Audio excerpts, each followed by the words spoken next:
Arestado ang isang lalaki sa Cebu City matapos mahulihan ng mahigit 200 peking bet stub booklets para sa small town lottery. Dahil sa peking stub, milyong-milyong piso na raw ang nawawala sa PCSO. Nasa frontline ng balitang yan, si John Aroa. Daan-daang peking small town lottery bet stubs ang nasabat sa entrapment operation sa barangay Camagayan, Cebu City kahapon ng umaga.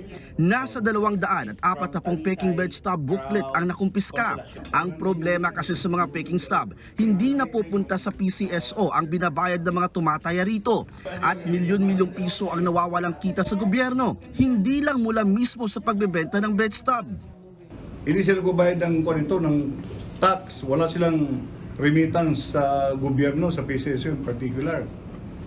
Zero as in zero. Samantala sila, they are required to remit 65 million a month to the PCSO.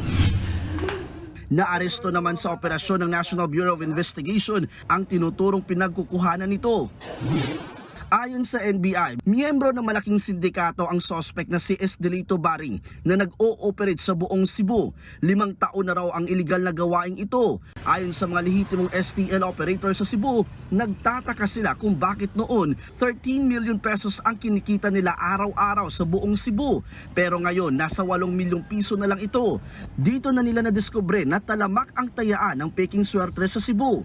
Internally, we do audits around dun sa area of operations namin. Then we found out na merong mga certain people na nag-i-issue ng mga ganitong bet stubs. And when we validate it against our record, we found out na wala sa amin yun. So that's the time na we ask help from NBI. Umiiyak na humarap sa media ang suspect na si Baring. Anya, hindi sa kanya ang peking bet stubs. Gagila nito kinay. Ay mo kuha. Di kinakuha. Nagtulos mo pala yung imutan.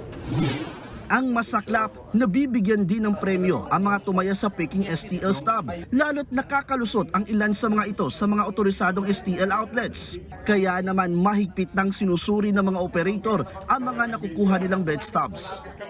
Itong number sa peke ay parang tinatak lang. Whereas doon sa original ay computer generated. Besides yung tent ng logo ng PCSO, dito dark. Sa original, blue yan. Sa ngayon, tinutukoy na ng NBI ang printing shop na nag-imprenta ng mga peking bet stubs. Pinaghahanap din ng mga otoridad ang iba pang kasabwat ng suspect. Haharap siya sa patong-patong na kasong falsification of public documents. Nagbabalita mula sa frontline, John Arua, News 5. Mga kapatid, Cheryl Cosim po, huwag maging huli at maging una sa lahat sa balitaan. Para sa tuloy-tuloy na talakayan sa Frontline, mag-follow at mag-subscribe sa social media pages ng News 5.